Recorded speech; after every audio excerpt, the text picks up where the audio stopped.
DJB. Welcome to Photo Critic TV, folks. Episode number 15. Welcome all. If you don't know already, just visit www.photocritictv.com. Click on Click to Submit. I'll take a look at your photographs online, on camera, as we're doing right now. If you'd like to check out my portfolio, and you can have a look at www.djbworldphotography.com. Check that out.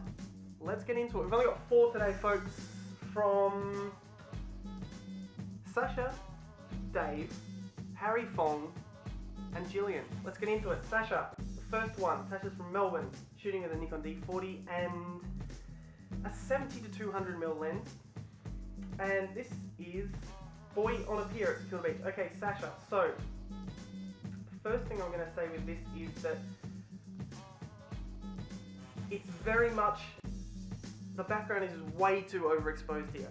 So it's so overexposed that I can't see, it's obviously it's white, but you've lost all detail there, and I think sometimes this works, but in this case it's really kind of detracting from the photo, and it makes it look like a kind of a studio type of shot with a white background. But I think definitely because it's taken on a pier and it's taken outdoors, we want to see a little bit of the environment which this boy's in. So I think it's most likely that you've done this in post-production.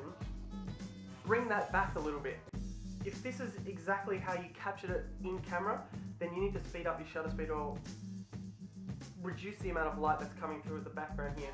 I understand that what you're trying to do is expose the boy correctly, and obviously the background was very bright, so you need to bring up the foreground as well as the background, but I think you've kind of taken it a little bit too far here, to be honest. So that's probably the biggest issue with that conversion wise. Apart from that, I was going to say the lighting's nice, but that would also mean that the background will be well exposed, so I can't really say that. But the lighting on the boy is quite nice, so he's well exposed, not too bright, not too dark. The expression is nice. He does look like he knows that he's having his photograph taken, and if that's the kind of photograph that you're going for, then cool. But composition's good as well. You're employing the rule of thirds here, like I always go on about. Eyes on the top third line roughly, and his position is on the left third. So you're not doing a sniper shot where you've just put him directly in the center and you're using the center focal point, which a lot of people do. So kudos to that, but definitely go back to your post-processing, whatever you're using in post-production, and redo that. Try and bring that background back in. So thank you for that, Sasha. Let's go to the next one from Dave. David Pratt. David's shooting with a Sony A700 and the Tamron 90mm f2.8 macro lens. So Dave's just got a question. I deliberately used a narrow depth of field with this macro shot in order to emphasize the prismatic / rainbow effect caused by sunlight showing through the out-of-focus fibers on the edge of the dandelion. Is this effective? Okay, and Dave's done some post-processing in Aperture 3. Dave, I've got to say here, I don't really understand what you're talking about here with regard to the rainbow effect. I can't really see any kind of massive rainbow-like effect going on at all in this photograph. Perhaps on the left-hand side of the dandelion's fibers, I can see a little bit of a shimmering of colours. So I'm not too sure what you're talking about, but I can see there's definitely this prismatic effect that's going on here with the fibers, and it does look like almost like a bit of a molecular type of structure, I guess, in some ways. But Dave, I think this time what I find unpleasing about this photograph is the composition and the framing. I think it's a little bit too tight. The framing's too tight, i.e. you're zoomed in a little bit too far perhaps, and the placement of the subject here in the frame is not pleasing up to the eye. I think in order for, I know what you're trying to do here, because this is a macro shot, we want to try and get in close. I would have probably got in even closer, so I would have filled the frame as much as I could have with this dandelion. here it looks like, I feel like I want to see more. With the framing that you have here, I want to see more of the environment and I want to see a little bit more of the stem. So maybe here I would have found a different angle, shot top down, just so we can see like how the stem's kind of fading off into the defocus zone with the low aperture. But not a bad shot, Dave. I think the detail's really nice and that's your macro lens working well for you there. So good shot, but think about the framing and the placement of the subject. We want to try and make this as pleasing to the eye as possible. So thank you for that, Dave. Next one is from Harry Lang Kwai Fong. Harry Fong is from Hong Kong. That almost sounds a little bit made up. What do you think about that? That's an alias, clearly. That's an alias. Alright, Harry Fong. Harry is shooting with an iPhone 3GS and he said he shot this on his trip to Victoria before he came back to Hong Kong. Harry Fong, you know what I'm going to do with this one? I'm going off the bat with Aaron, Harry. Aaron. Always a pleasure. What we do with Aaron is, for those of you that don't know, Aaron, off the bat, beyond the frame, OTB on photograph 3. Aaron's never seen this photograph. I always pick photograph 3 and I get him to give me his opinion off the bat. What does he think about it? Now, Aaron, have you been doing your mental preparation exercises this week? No. Why not? I don't do exercise. Well, it's just, well, yeah, that's kind of, that would defeat the purpose of being off the bat, but you could, mental, you need to have preparation for this moment in your life. Alright, lock it up. No. Alright, are you ready for this? You got Yep. 7 seconds. Yep. Here we go. Aaron OTB on photograph 3. Go for it.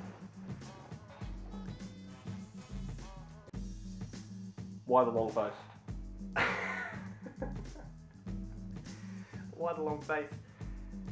I think what Aaron's doing here, for some reason, he's comparing a horse to a human and he's saying that the expression is, he's sad. He looks like a sad horse, Fong. Harry Fong, he looks like a sad horse. Is that right, Aaron? Have I... Not even close. What do you mean there? Elaborate. No, I'm not here to be figured out, interpreted. You just take it as it is, and that's it. Enough of this guy. Harry Fong. Let's get on with it.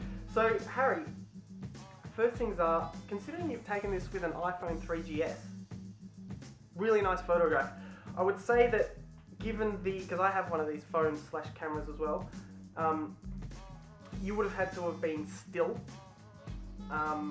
because there would have been a considerable amount of motion blur if you were just kind of on the move here taking this photograph. Harry, the lighting is really nice here. There's no shadows. We can tell that it's around sunset, I think. Maybe it was in the morning, but to me it looks like sunset. So the lighting's really nice. It's consistent lighting. There's no over bright areas. I would say that it is a little bit dark, but it's kind of difficult to do any post-production with a photograph that was taken on your phone, although there are apps to do that. I know of one called Best Camera App. Check that one out. That's actually not bad. But we can tell, technically speaking, it does look a little bit grainy. So there's nothing you can do about that when you're photographing with a camera, but that's okay. I would have, again here, think about the rule of thirds. The placement of the subject in your photograph is dead center. What we want to try and do is make this a little bit more interesting, a little bit more pleasing to the eye, and we want to place the subject on all the points of interest on the third line. So what I would have done is probably step back, move to my right and place the horse on the left so that the horse is on the left third line.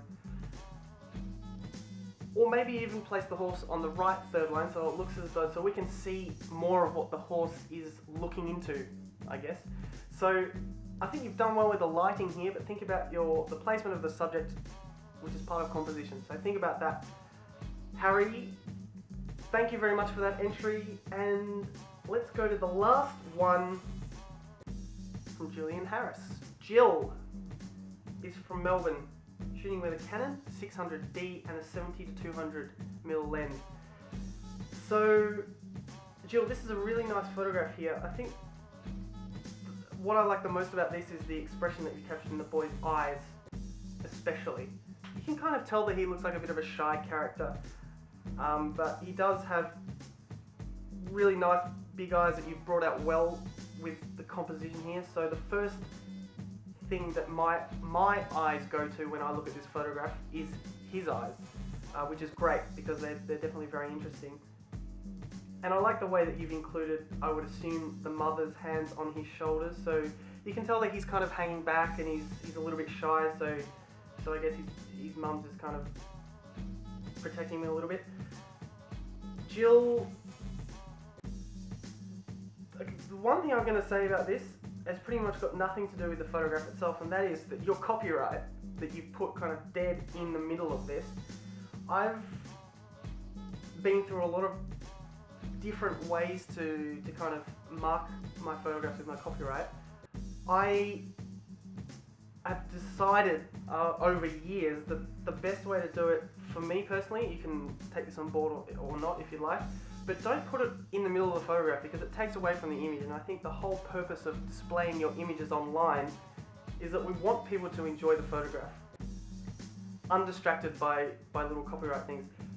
Saying that, this is not really an in-your-face copyright stamp that really takes a hell of a lot away from the image. But what I would do is either put it in the bottom right-hand corner or just create a border on the image and place it outside of the image on the bottom right. That's what I do on my photographs now. You may have noticed. So, nice photograph, Jill. The lighting is beautiful. The black and white works well. Good conversion there. Composition is great. There's no distractions. It's a nice moment and there's nice expression. So well done, Jill. And thank you very much. Thank you, everyone. That's it for episode 15. I'll catch you next time.